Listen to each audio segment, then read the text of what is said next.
interview.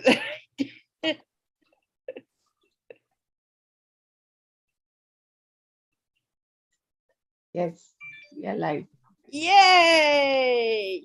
Hey, people, it's Carla again. I made a mistake, but I always say that we learn from our mistakes and no one is perfect. And this was a pretty wide mistake. Anyway, I am here from MindPlore with Carla and Friends. We're going to laugh at the mistake and move forward and head into a really great conversation. Today, the topic is, are we a part of, are our bodies, how we identify, wait, let me say it again. Are we, our physical bodies, being pushed into the world by the energy around us? Or are we physical bodies inhabiting energy and moving through life? The reason I'm asking, there's a lot of conflict and everyone has a different opinion on this. But think a little deeper. Do we think about our breathing every day? Do we think about our heart pounding and whether we have our heart? Do we think about it when we get up and begin walking? Do we even think about that when we open our eyes in the morning?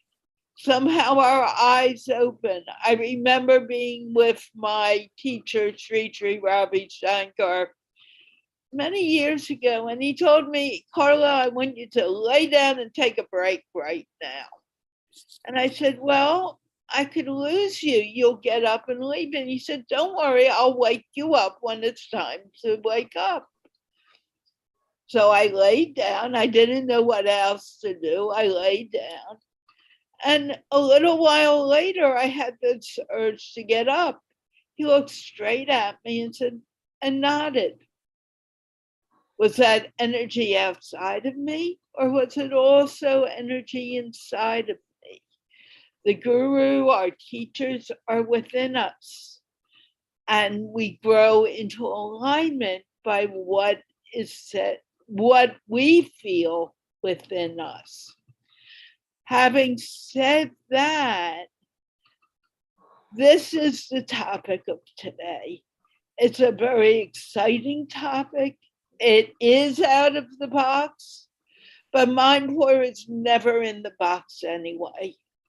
We're always talking about things that people need or want to begin talking about beyond our physical realities. Having said that, Gayathri, I'm going to, did I welcome people to the show? Welcome to the show, Gayathri. I'll do it on everybody's behalf, Carla. Okay. A very warm welcome to all the viewers to MindPlore with Carla and her friends. Like Carla mentioned, today's topic is not a little out of the box, but way out of the box. Because for one simple reason, this is one topic that is still discussed a lot about. It is still debated on, and there are conflicting views between everyone.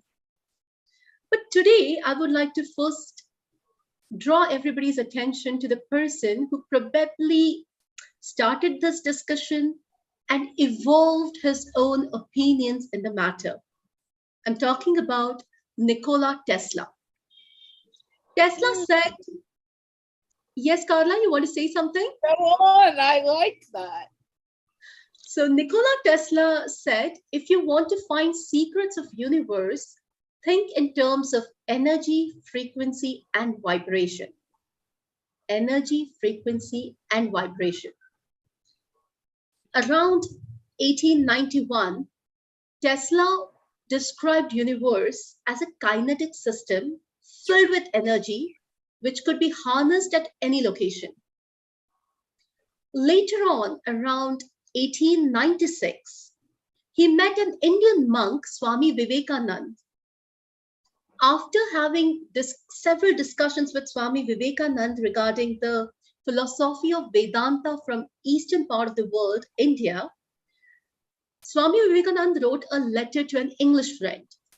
And in that letter, Swami Vivekananda wrote, Mr. Tesla thinks he can demonstrate mathematically that force and matter are reducible to potential energy. I am to go and see him next week to get his new mathematical demonstration. In that case, the Vedantic cosmology will be placed on the surest of foundations. I am working a good deal now upon the cosmology, eschatology of the Vedanta. I clearly see the perfect union with modern science, and the elucidation of one will be followed by that of other. Finally, when Tesla published his papers in late 1906, 1907, he used a lot of Sanskrit words like pran, akash in his paper, talking about energy. That brings us to the topic for today. Where is exactly the energy? Is it outside of us? Is it inside of us? Or what would it be? I have a little anecdote on that, which I'll be sharing towards the end of this session. But at this point of time, I'm going to listen to what my ladies on the panel would like to say about this. Let us start with Michelle. Would you like to share your thoughts? Sure, I'd be happy to. So interestingly, my first yoga teacher said, you are a spiritual being having a human adventure. And I believe that we are energetic beings from the grand, huge energy of source. And that we come into this three-dimensional plane, which is also energetic, but it has a certain physicality, materiality, and we come into it and we live in this three-dimensional plane in partnership with these bodies. So the body is just a vehicle and it has its own agenda.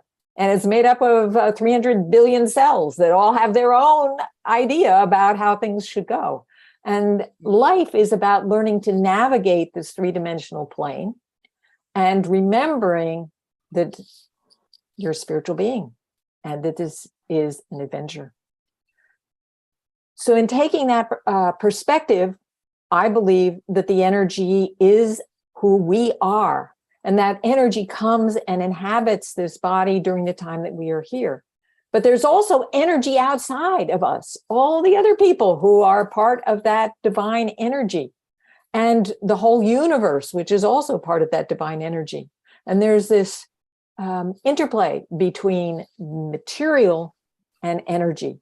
And you so nicely shared with us the whole Tesla concept of energy and vibration and frequency.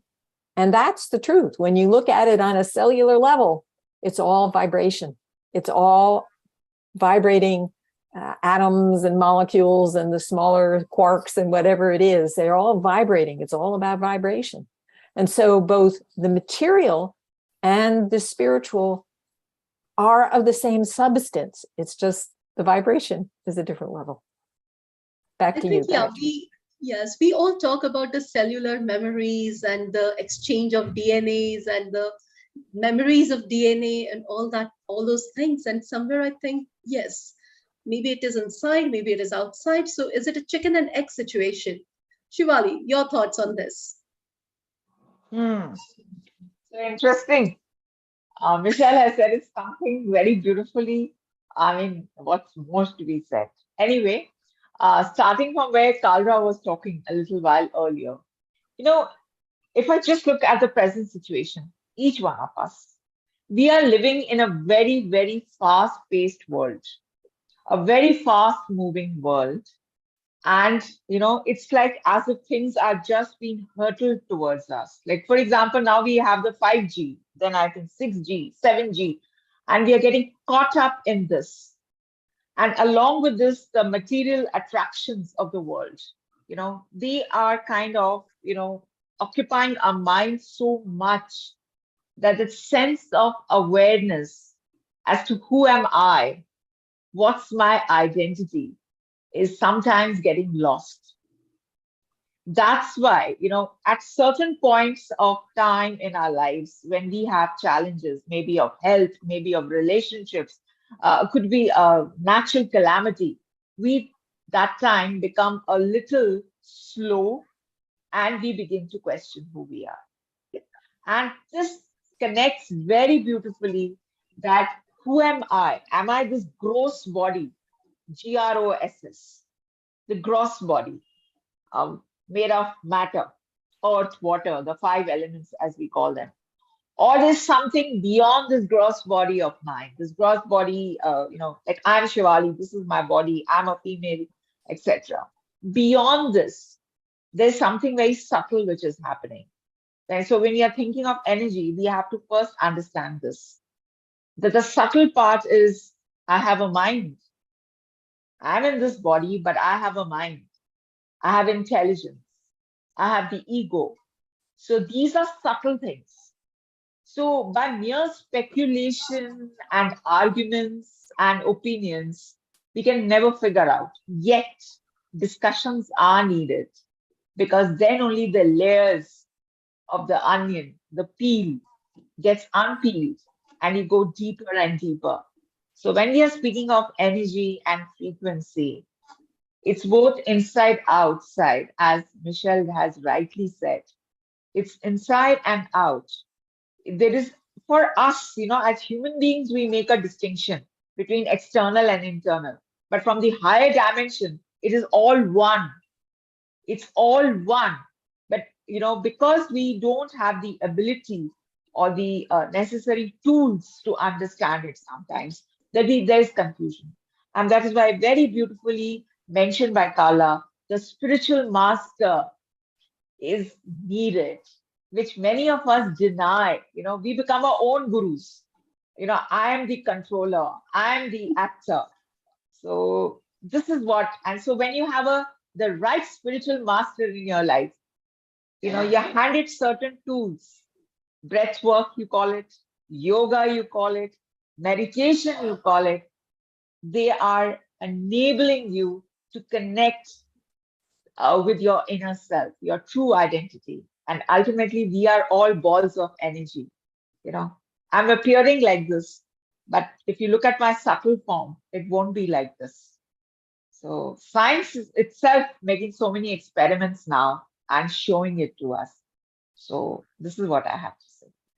What about what you brought up reminded me of a movie that I saw many, many years ago, Cocoon. And there's a wonderful scene where in Cocoon, what happens, and Michelle or anyone, please correct me, aliens come down to Earth and they inhabit a place where there are very senior people, and they give them the power to go backwards in time. So although they were 80, all of a sudden they have bodies that are like 20-year-olds, and they're swimming and moving and having a great time in life. And at one point, and I don't remember why this was said, someone said, "How did you do this?" or something like that. And one of the aliens stripped her body, and she was just a ball of energy.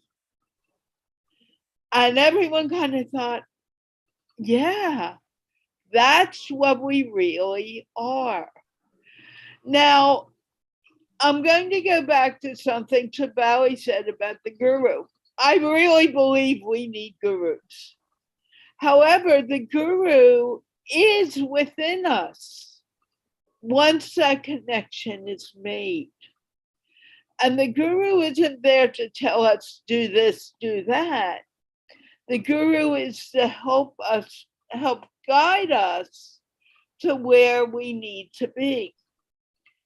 I met Sri Ravi Shankar in 1989.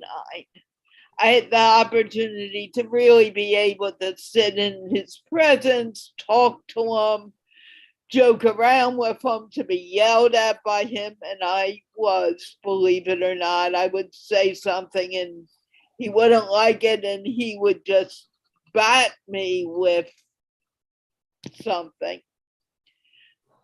And a few years later, in 2009, I'll never forget it. I was sitting with him, and it was around my birthday. It was Guru Purnima time. And he let me in to talk to him. And he said, well, this is the last time we will really be doing this. And I thought, no, that's not right. And of course, he shut me up and I wasn't able to say anything else.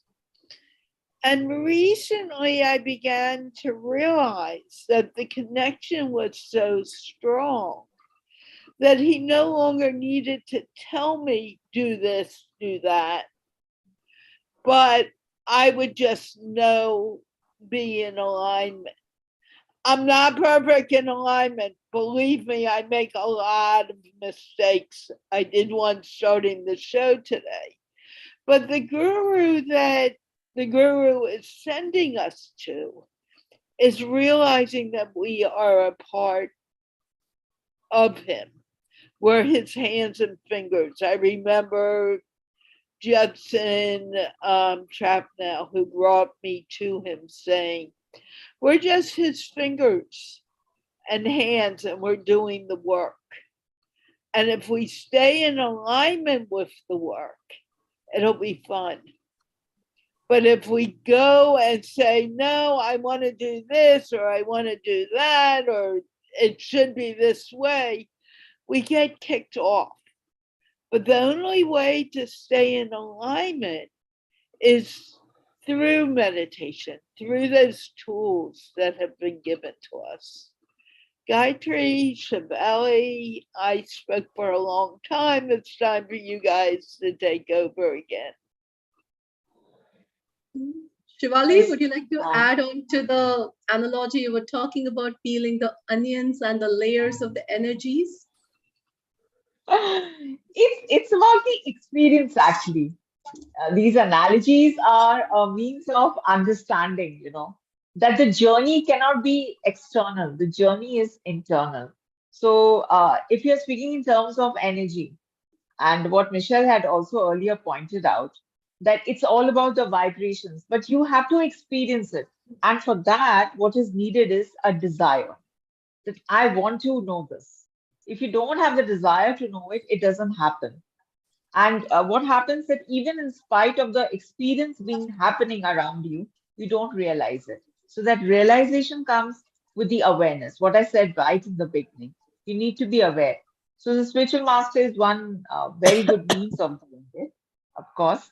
And even if you don't, have access to one at this moment, uh, there are various ways of experiencing it. Like I, of course, have been working on this from a very long time and I'm an oracle reader also.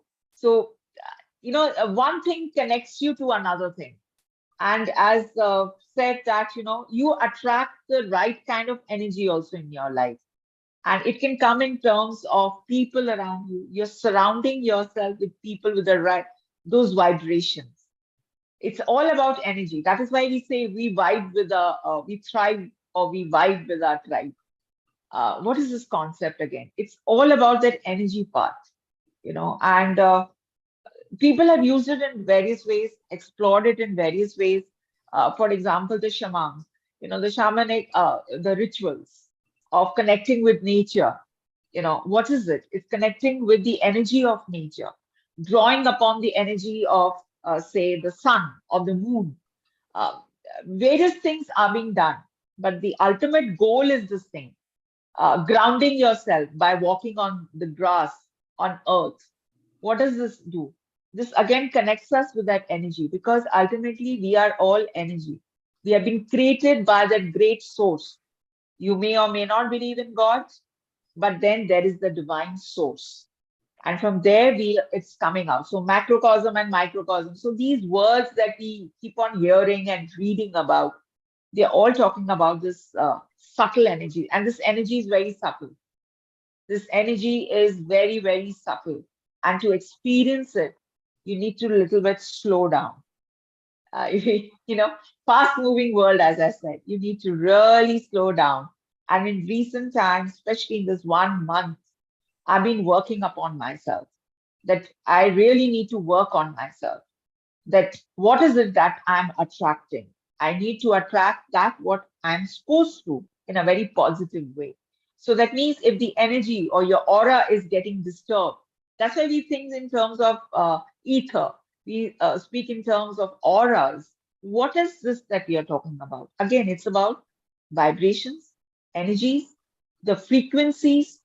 We need to change the frequency, tune it to the subtle ones. To raise our vibrations, we need to lower the frequencies. That's the trick, actually. What do you think, Michelle? Well, I think that you can get yourself pretty confused about whether or not the vibrations are slower vibrations or faster vibrations, because I don't know that we really know which way it goes. I actually think that being physical beings, we have a slower vibration than when we are pure spirit, in which case there isn't the density of physical matter. And so we can vibrate at a very, very fast level. That's what I believe. So the difference between the slow and the fast vibration that's up for grabs. I don't know the answer to that, but I do know that that learning how to vibrate or to connect with subtle energies or not so subtle energies comes from practice. That you actually have to learn that. And that's why it's really good to have a guru or a teacher that can transmit that vibrational level to you, so that you learn, that you embody it, that your physical body can absorb that and learn to vibrate at that level. And until you do that, you don't know it. It's like if you've never eaten a banana, it's very hard to describe to somebody else what a banana is. You have to experience it. And once you experience it and it becomes encoded in your body, then you always have it. And so it's very hard for me to even imagine that time in my life when I did not know about meditation, about those altered states, because I've been doing it for over 40 years. And so I don't even know what that would be like not to have that awareness. And yet there are people who have no awareness of that at all. They've never experienced what it is to be in those other states, those other vibrational states. I believe, however, that there is opportunity for all of us, because these bodies are temporary. And once they go, we do start to connect to the other vibrational levels. We do continue. And I believe that we should continue, because I have dreams, and I dream about people who have passed away and they feel vivid and real. And I believe that when I'm dreaming, I'm in a different vibrational state. So that's what I have to say about vibrations and in response to Shivali. I think at this point of time in our discussion, it would be right to bring in the philosophy of non-duality, which actually deciphers this question of who am I exactly? And if everybody permits, I'd like to share this short story and what came out of it.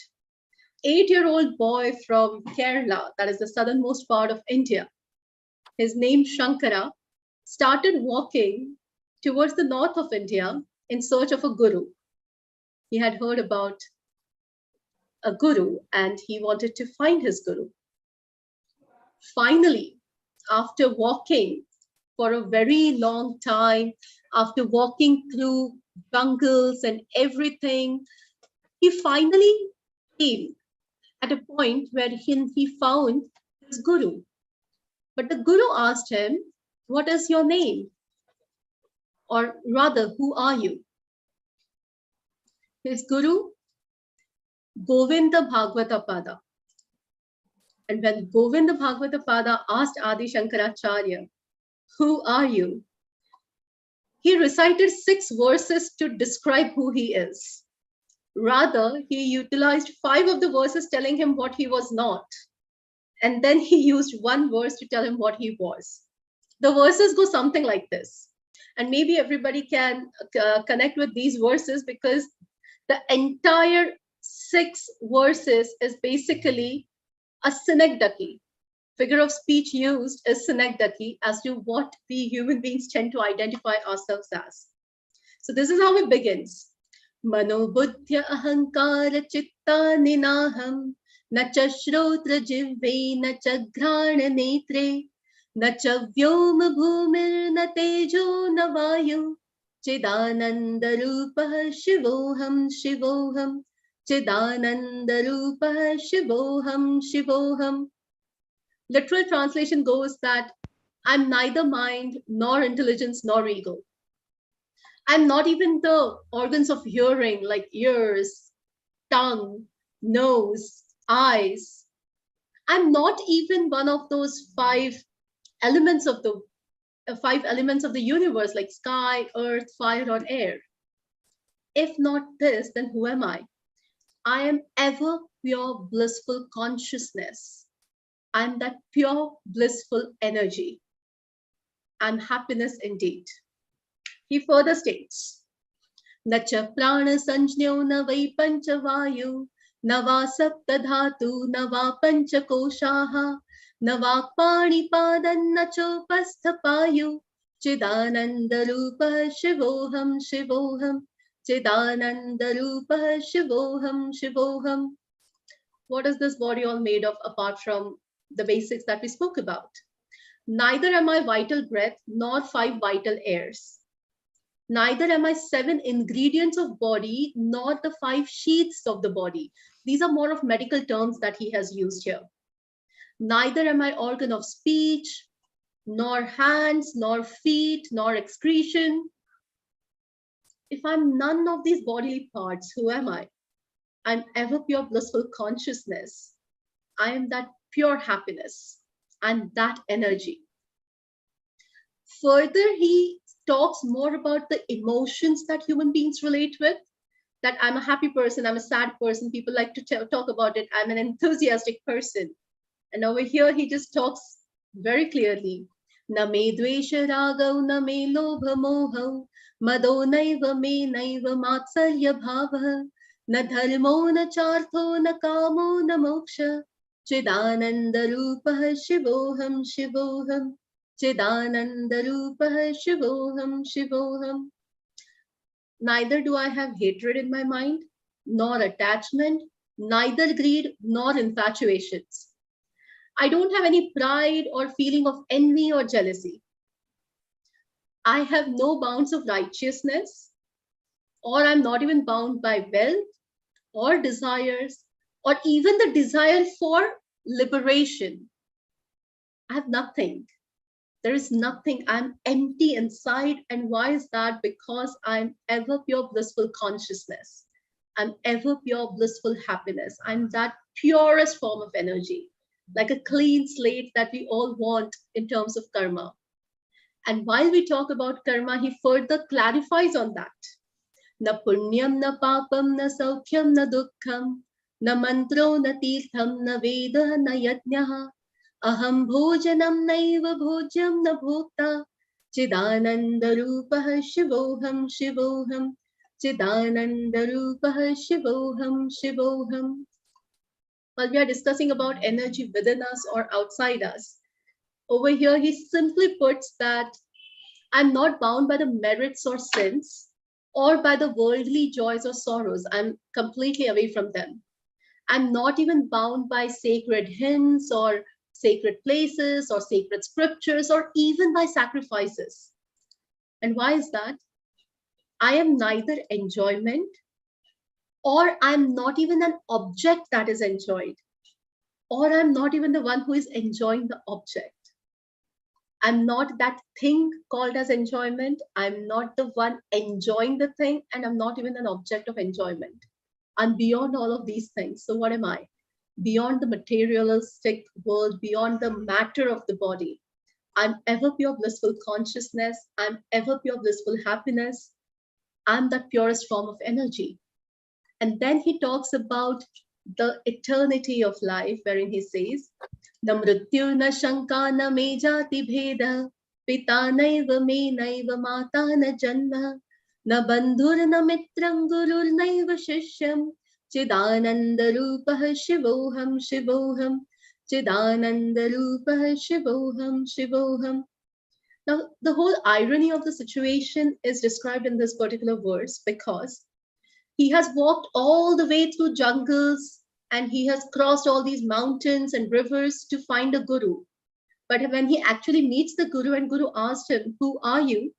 He tells him that I'm not bound by the death or the fear of the death. I'm not bound by any discriminations on the basis of caste, creed, race, or distinctions. I have never taken birth because, as Shivali said, energy can neither be created nor be destroyed.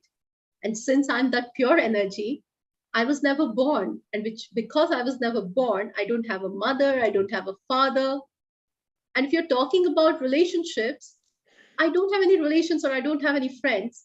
In fact, I'm neither a guru nor a shishya.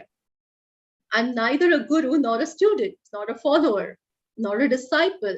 And that was the joke of it all, because he has gone there to become a disciple of Govindapad. But finally, when the guru is like, okay, you seem to be 8 years old, but you seem to be very smart. Now come to the point. Tell me who you are. And that's when he comes to the point. Aham nirvikalpo nirakara rupo vibhutva cha sarvatra sarvendriyanam nacha sangatannaiva muktir nameya Chidananda Rupah Shivoham Shivoham Chidananda Rupah Shivoham Shivoham.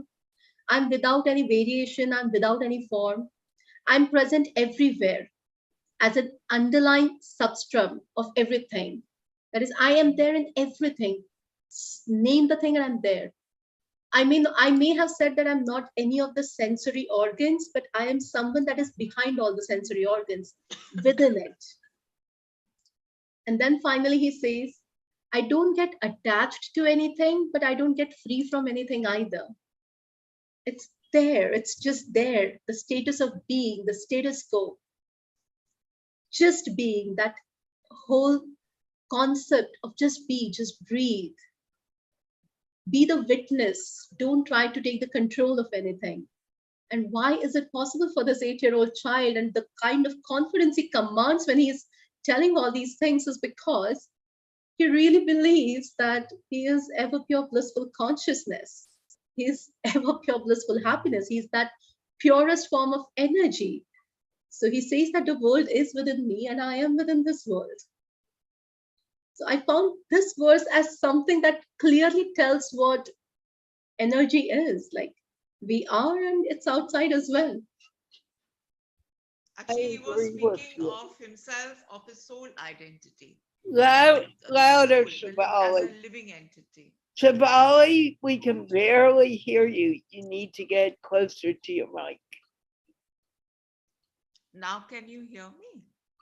Better. Okay.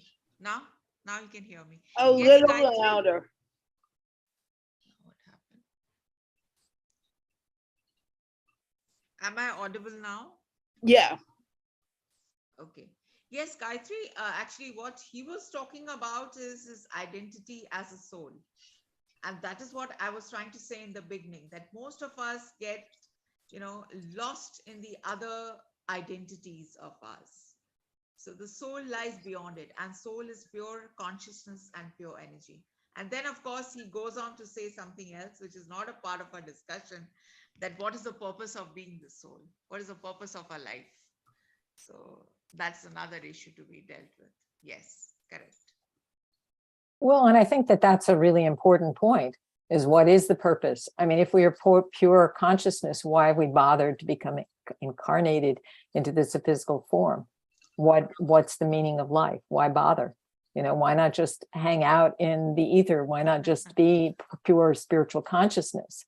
And I think that the fact that we're here says something to us about why we're here, and that we want to examine that we want to make the most of that experience, because being incarnated in this physical dimension is extraordinary. And yeah, we can divorce ourselves from our senses, but why? Why would you divorce yourself from your senses? It's the most exquisite experience that exists, is to be immersed in your senses, to see the beauty of this three-dimensional plane.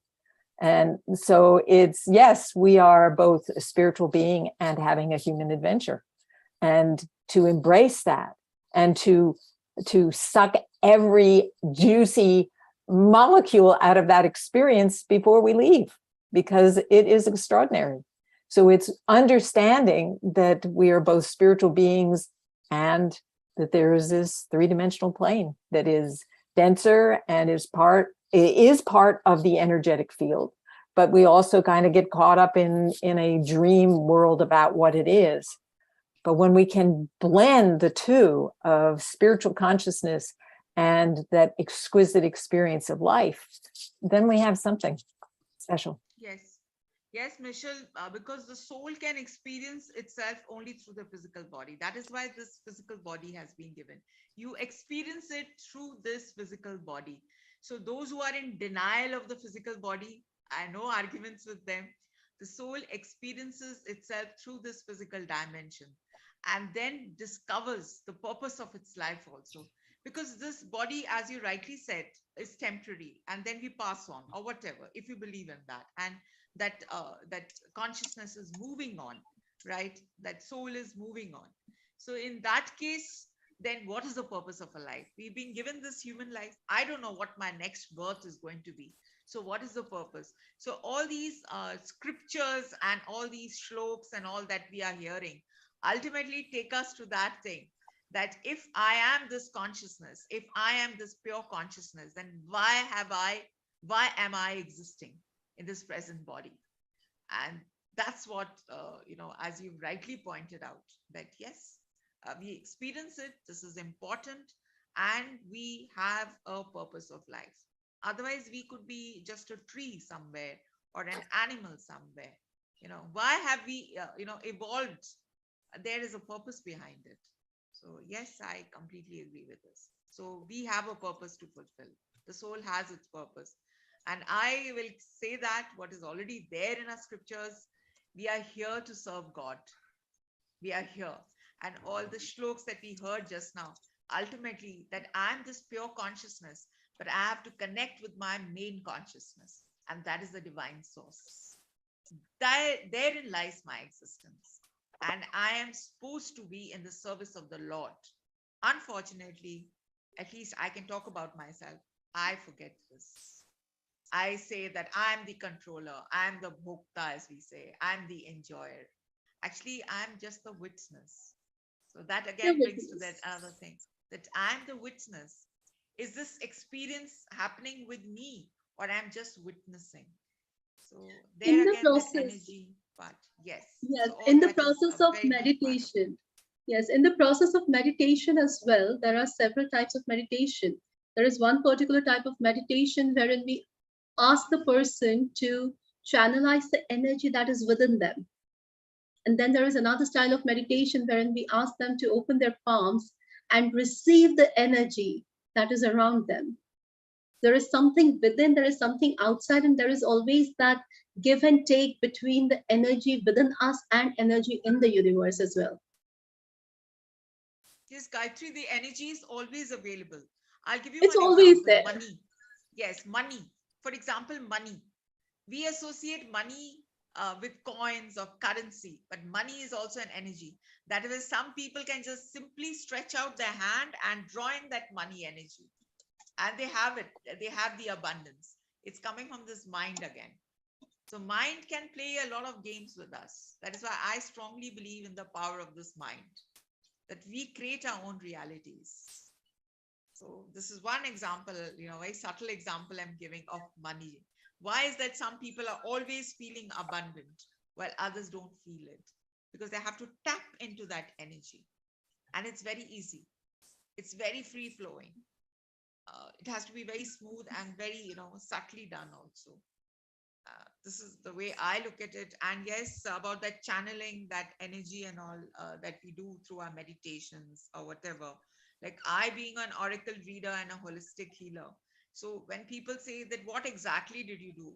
I did nothing except into reading in the energy of that person and, co-creating with the divine energy. And each one of us can do it. It is there for us. And how we discover it, how we experience it, it's individual journey. That is why it's an individual journey. I think it's the process of realization ultimately. What energy is, it's the process of realization.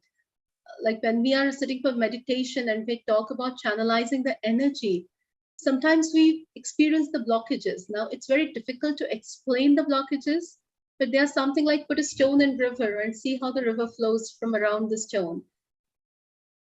And during the process, finally, it clears that blockage, that stone is moved. That stone has to take some form to let the river flow. And that is how we have to let our energy flow. We shouldn't let the energy be blocked anywhere. And these blockages not just happen inside us, but sometimes we experience them outside as well. So I think it's more of a reflection. What we feel inside within us in terms of energy is something we see the reflection outside world as well. It's more like the concept of we attract the kind of people we have become. If we are a positive person, we will attract positive people. If we are experiencing some kind of sadness, we will attract those kind of people. So I think the energy that we are experiencing within us is something that we see the reflection of in the world outside us, in the universe. Yes, our mind is creating it. Correct. Michelle, you were saying something. I think I interrupted. No, it's gone. I forgot. I'll see if I can catch it. It's all right. It's just whatever. I'm so sorry. I didn't realize. I realized it once I was in the middle of the sentence. It's fine. You just beat me to it. So it's great. And that's okay, because that's part of what MindPlore is about. It's the flow of energy. Sometimes a panelist will talk for the whole hour. I don't allow it, but could talk for the whole hour, because the energy that the show is giving is bringing you there. Now, is that energy starting from within, or is it coming from outside? I believe it's starting inside. The people who come to the show and who are my panelists on a regular basis, I never know until the night before, because there's an energy that guides me to the people. I didn't think of Michelle until I decided, oh, I'll ask her. And when it's the right person, they respond immediately. How does this happen? How do these synchronicities come about? Are we all thinking alike? I don't think so, but somehow we have a way of gathering together. Michelle? Well, it got me to thinking about the experience I often have of being, say, in a shopping mall and going into a store that's empty. And within a very, very short time of being there, suddenly there are a lot of people. We are energetic beings and we attract each other, even when we don't intend it, that there is some sort of force. In fact, I live in the San Francisco Bay Area, and so many people are on the same vibrational level that whatever it is that you think that you're going to do, you will find that everybody else is doing the same thing at the same time, because we're all vibrating at that same level. When there is that unity, when there is that connection, and you think you're going to be the only one on the highway, and then, oh my gosh, there are all these other people having the same idea that they have to go out at the same time.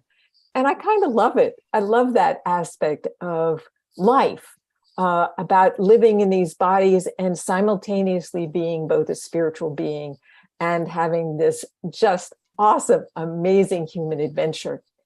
And so I'm cautious about getting too much caught up in being just this mind or this universal bliss, but really appreciating the experience of both being a spiritual being and having that human experience, that visceral, physical, sensory awareness, and enjoying that. And then other people. I mean, that's just part of it. It's like we also have all these other people, and there's a lot of enjoyment to be had from opening to our connection with these other beings and their sensory physical experience as well.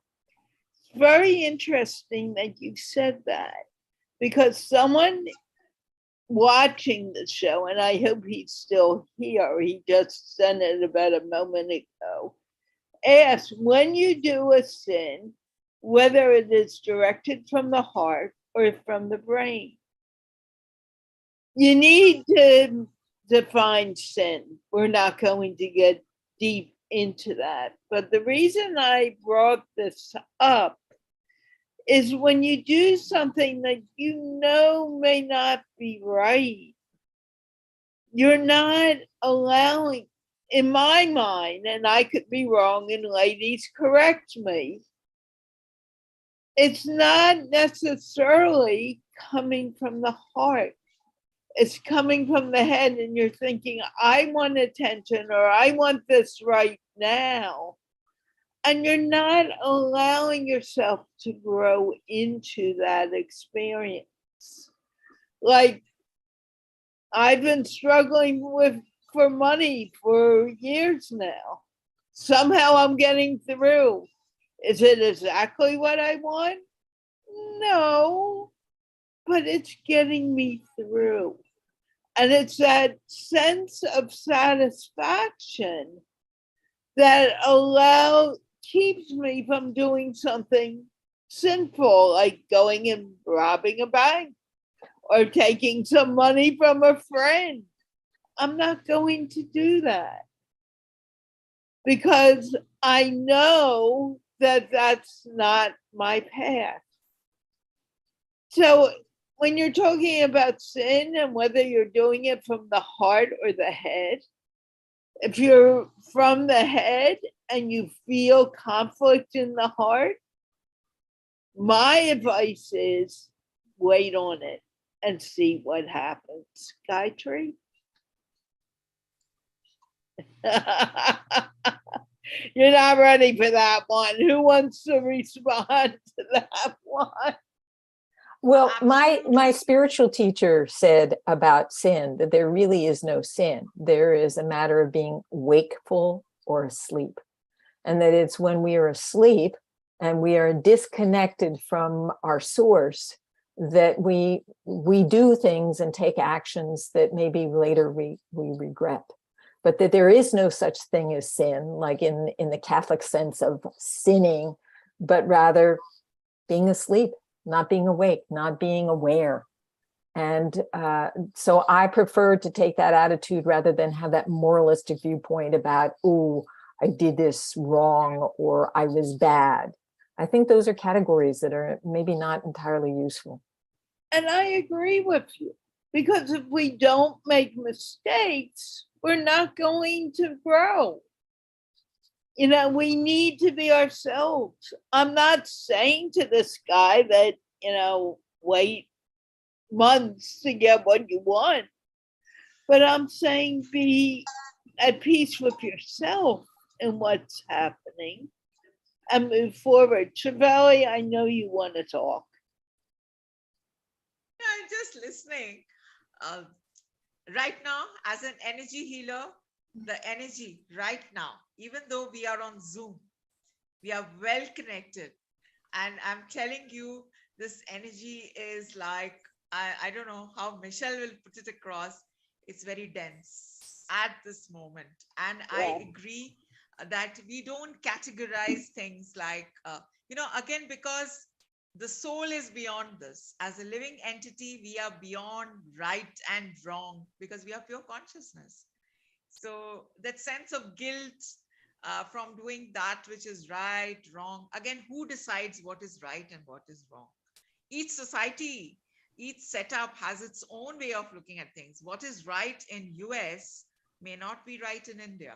So this is a very relative thing, actually. So yes, of course, Carla, we don't want you to go around doing stuff exactly. Actually, your mind is being pure, is guiding you. And things will happen and they are happening. So you're on the right path. So don't think like that. Yes. I also don't think like that. Yes, of course, we don't do things like, wrong things. But then who will decide what is wrong? It's very subjective. And I agree with you wholeheartedly. I was playing the devil's advocate. Go on, Gayathri. For me, it's just karma. Sometimes to achieve higher goals, to achieve that greater good, you may have to indulge into acts that may be considered as sin by few people, but you know that there is no way around it. You have to go through with it. Especially when we are talking about global scenarios, especially when we are talking about sometimes very small issues as well. Sometimes we have to indulge into acts that may be considered as sin by a few people, but we know that it has to be done. For example, there is so much spoken about the death sentences. Every country is still talking about right to live. Every country is still contemplating whether or not death sentence is justified to take life of a person, regardless of what that person has done. The very fact that we are still contemplating on such issues is that there is sometimes things are not in black and white. When we talk about sins and when we talk about good deeds, we have a tendency in India, we call it pap and punya. We have a tendency of looking at things in black and white. Sometimes things are not in black and white. Sometimes there are several shades to it. Most of the times things are gray. We are living in the times where nothing is black and white. It's all in gray, and we are not choosing between right and wrong anymore. We are choosing between two of the lesser evils between the two, or better between the two good options. Choices are not easy these days. So I think sin is something very subjective. And sometimes maybe we know that it's a sin, but sometimes we just got to do it.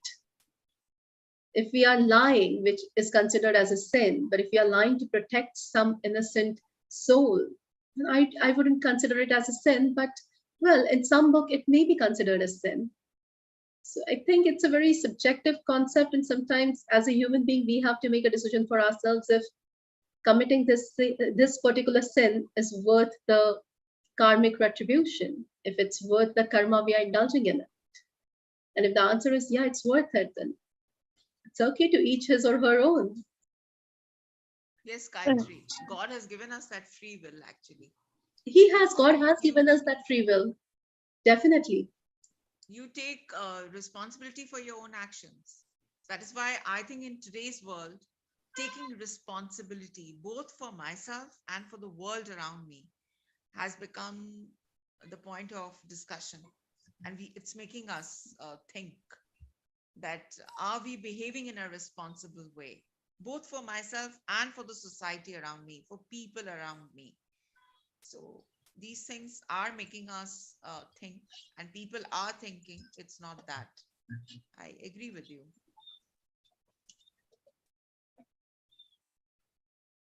Michelle? I'm speechless. I was thinking that about this material body and spirit, and that sometimes when you're not awake, when you're not connected to spirit, your body will make decisions based upon its life experience, its habits.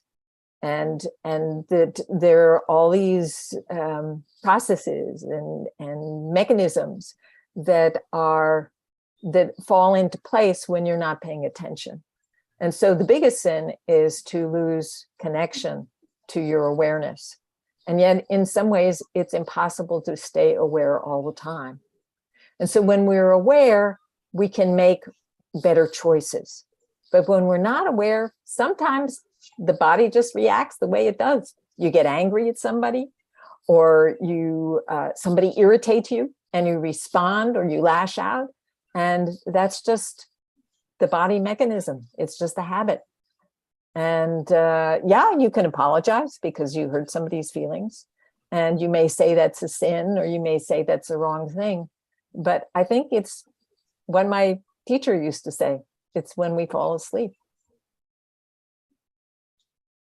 And when we fall asleep, we may do something that may not be so wonderful, but we're not aware because we are not in tune with the light that is within us.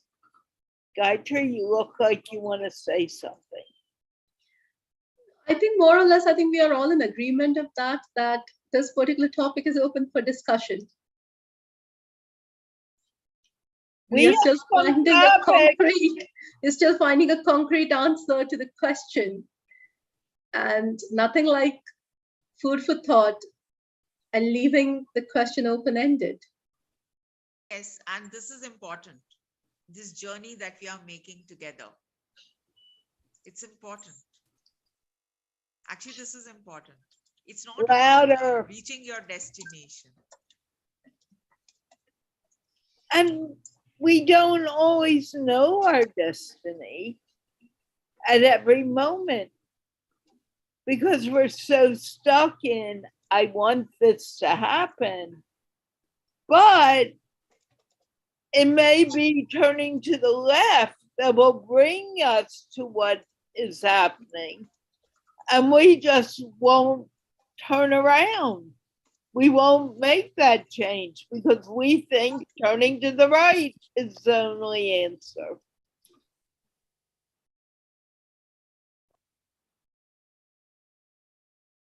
What do you think? We are coming to an end, so we should begin wrapping up too. I think it's all about being aware. Michelle also has been talking about this. You've also mentioned it's the awareness. It's the awareness of being in that moment and being aware. But then there's this other thing, which is that you make the best decision based upon the knowledge that you have. And you're not necessarily going to have all the knowledge that you need to make the right choice. So you make the best that you can. And people tend to think that they have made their best choice. Later on, retrospectively, it may turn out to not be the right choice, or it might be later on down the line. As the Sufi story goes, it's not over till it's over. But what you just said is true. It doesn't matter the choice you made as long as you made the choice. I remember being in the room with Sri Ravi Shankar, and someone, it could have even been me, but you're talking about the whole idea of making a choice. And he said, just do something.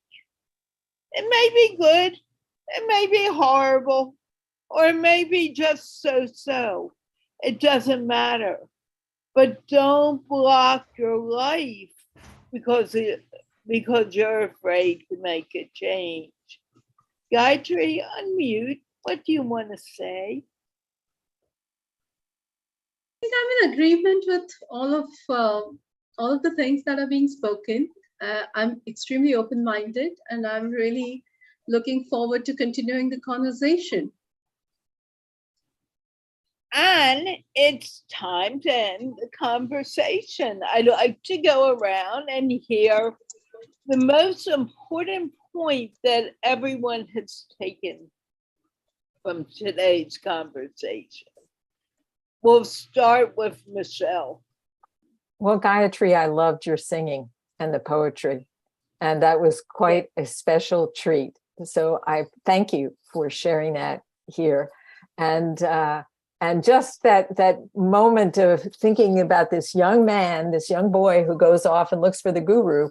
And then in the moment of talking to the guru, he has all the answers that he needs. And he doesn't really need a guru anymore. What a joke. What a fabulous joke.